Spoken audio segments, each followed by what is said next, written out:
प्यारे कीमियादानों, अस्सलाम वालेकुम। 10th क्लास का आज हम टॉपिक जो पढ़ेंगे, प्रीवियस जो हमने लेक्चर पढ़ा उसी से रिलेटेड एक एग्जाम्पल है, एक प्रॉब्लम है जिसको आज हम सॉल्व करेंगे। ये एक रिएक्शन है। इस रिएक्शन में PCl3 प्लस Cl2 ये दोनों रिएक्टेंट्स हैं। रिवर्सिबल रिएक्शन है एक, और ये दोनों रिएक्टेंट्स इस रिवर्सिबल रिएक्शन में PCl5 एक प्रोडक्ट बना रहे हैं। इस रिएक्शन में PCl3 की गिवन कंसंट्रेशन 10 मोल पर डेसीमीटर क्यूब है। Cl2 की गिवन कंसंट्रेशन 9 मोल पर डेसीमीटर क्यूब है। PCl5 की कंसंट्रेशन हमने ये अननोन है, ये हमने फाइंड आउट करनी है, और इक्विलिब्रियम कांस्टेंट के एक्सप्रेशन की वैल्यू भी हमारे पास गिवन है। तो यहाँ पर हमारे पास सिर्फ प्रोडक्ट की कंसंट्रेशन नहीं है, रिएक्टेंट की कंसंट्रेशंस भी दी गई हैं, गिवन डाटा है ये, और इक्विलिब्रियम कांस्टेंट भी गिवन डाटा में है। अब इसको हम इक्विलिब्रियम कांस्टेंट का एक्सप्रेशन इस्तेमाल करते हुए सॉल्व करेंगे। इक्विलिब्रियम कांस्टेंट का एक्सप्रेशन लिखेंगे, ऊपर हम कंसंट्रेशन लिखेंगे प्रोडक्ट की जो कि है PCl5, नीचे हम कंसंट्रेशन लिखेंगे रिएक्टेंट्स की PCl3 and Cl2। Equilibrium constant के एक्सप्रेशन की वैल्यू जो थी 0.13 थी, वो हमने यहाँ पे नोट डाउन कर ली। PCl5 को एज इट इज़ रहने देंगे क्योंकि हमने इसकी कंसंट्रेशन नोन करनी है, मालूम करनी है, ये अननोन है। जिनकी कंसंट्रेशन नोन है उनकी हम लिख लेंगे। PCl3 की कंसंट्रेशन 10 एंड Cl2 की कंसंट्रेशन 9, वो हमने इस फार्मूले में एंटर कर ली है। अब PCl5 को मालूम करने के लिए हम इसको इसी साइड पे रहने देंगे, लेकिन ये जो न्यूमरेटर में आ रही हैं, बटे में आ रही हैं रकमें, इनको हम दूसरी तरफ जाके मल्टीप्लाई कर देंगे ताकि हमारे पास PCl5 इसकी जो है कंसंट्रेशन आ जाए। तो ये इसकी कंसंट्रेशन की वैल्यू है। अब ये यूनिट कैसे आए, इसको ज़रा आप लोगों ने गौर से देखना है। कंसंट्रेशंस के यूनिट्स को मैं आपको यहाँ पर क्लैरिफाई करती हूँ। PCl5 मतलब 1 मोल है इसका, तो 1 मोल के लिए हमने यूनिट लिख दिए हैं मोल पर डेसीमीटर क्यूब। अब यहाँ पर बटे में नीचे डिनोमिनेटर में हमारे पास 2 रिएक्टेंट्स हैं, उनकी हम कंसंट्रेशन भी लिख देते हैं और इसकी भी मोल पर डेसीमीटर क्यूब।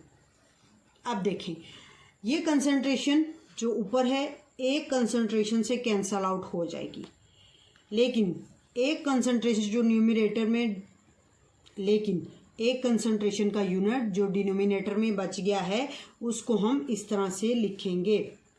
ये हमारे पास इस तरह से आ जाएगा 1 मोल डेसीमीटर क्यूब।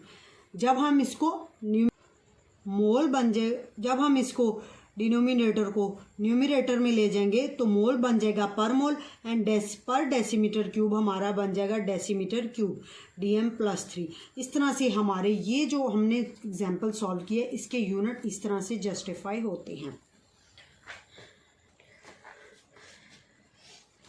अब कल से हम इक्विलिब्रियम कांस्टेंट, एक्सप्रेशन, उसके यूनिट्स, वो सब कुछ पढ़े जा रहे हैं। तो क्या इसका कोई फ़ायदा भी है? ऑफ कोर्स इसका कोई फ़ायदा होगा तो हम पढ़ रहे हैं ना। तो रिएक्शन में इसका क्या फ़ायदा है वो आज हम पढ़ेंगे, इसकी इंपॉर्टेंस पढ़ेंगे। Predicting direction of reaction, Kc की वैल्यू आपको रिएक्शन की डायरेक्शन के बारे में बता सकती है, पेशीन गोई कर सकती है। कंसीडर करें कि आपके पास एक रिएक्शन है H2 + I2, hydrogen gas, iodine gas, दोनों रिवर्सिबल रिएक्शन में कंबाइन होते हैं एज ए रिएक्टेंट और ये बना देते हैं प्रोडक्ट हाइड्रोजन आयोडाइड, ये भी एक गैस है। अब कुछ टाइम, अभी हमने इक्विलिब्रियम, अभी हमारा रिएक्शन स्टार्ट हुआ है, इक्विलिब्रियम का पॉइंट नहीं आया।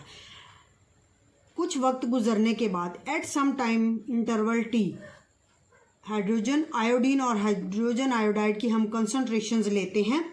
हाइड्रोजन की कंसंट्रेशन 0.1, आयोडीन की 0.2, हाइड्रोजन आयोडाइड की 0.4 है।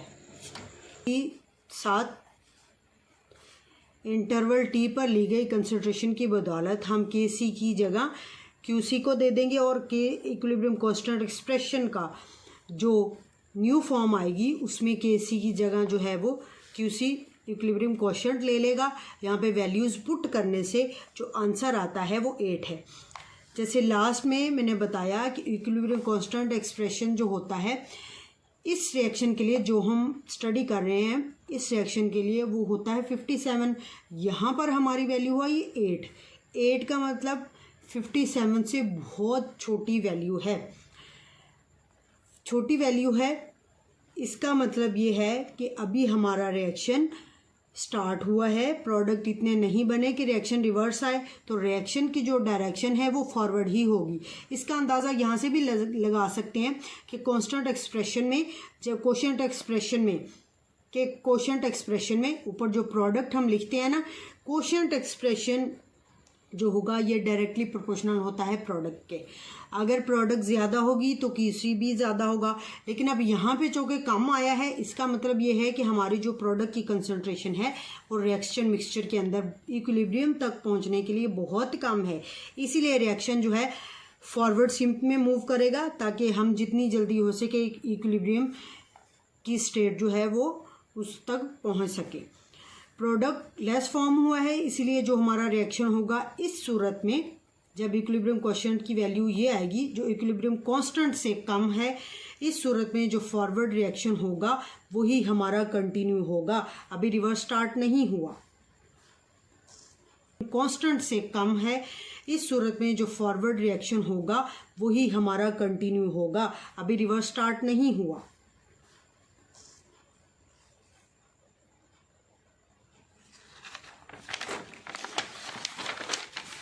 तो यहाँ से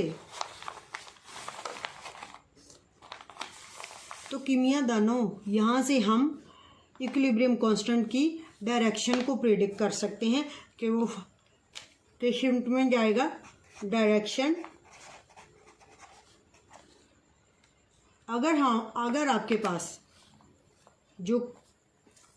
पास QC की वैल्यू हैंस प्रूव दैट, तो कीमिया दानों यहाँ से हम इक्विलिब्रियम कांस्टेंट की डायरेक्शन को प्रेडिक्ट कर सकते हैं। अगर आपके पास QC छोटा होता है, QC की वैल्यू स्मॉल होती है एज़ कंपेयर टू KC, जो इक्विलिब्रियम कांस्टेंट है ये कोशेंट है।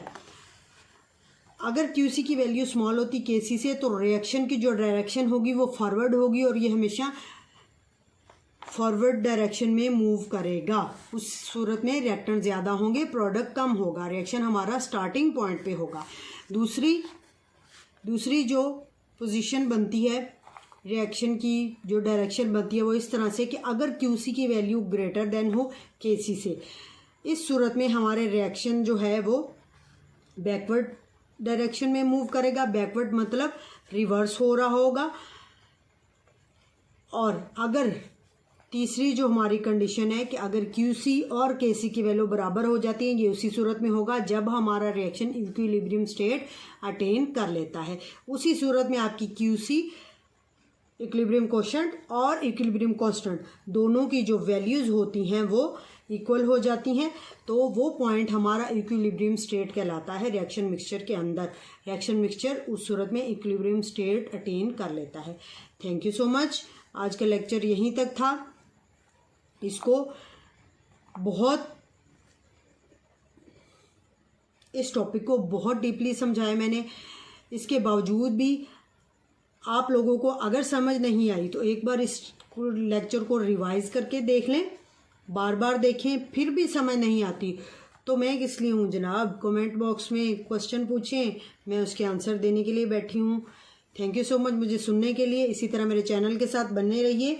सब्सक्राइब करना, लाइक करना, शेयर करना और बेल आइकन को प्रेस करना मत भूलिएगा ताकि आप लोग मेरे इस इल्म से मुफीद होते रहें। Thank you so much. अल्लाह हाफिज़। अपना ख्याल रखें, अपने प्यारों का ख्याल रखें।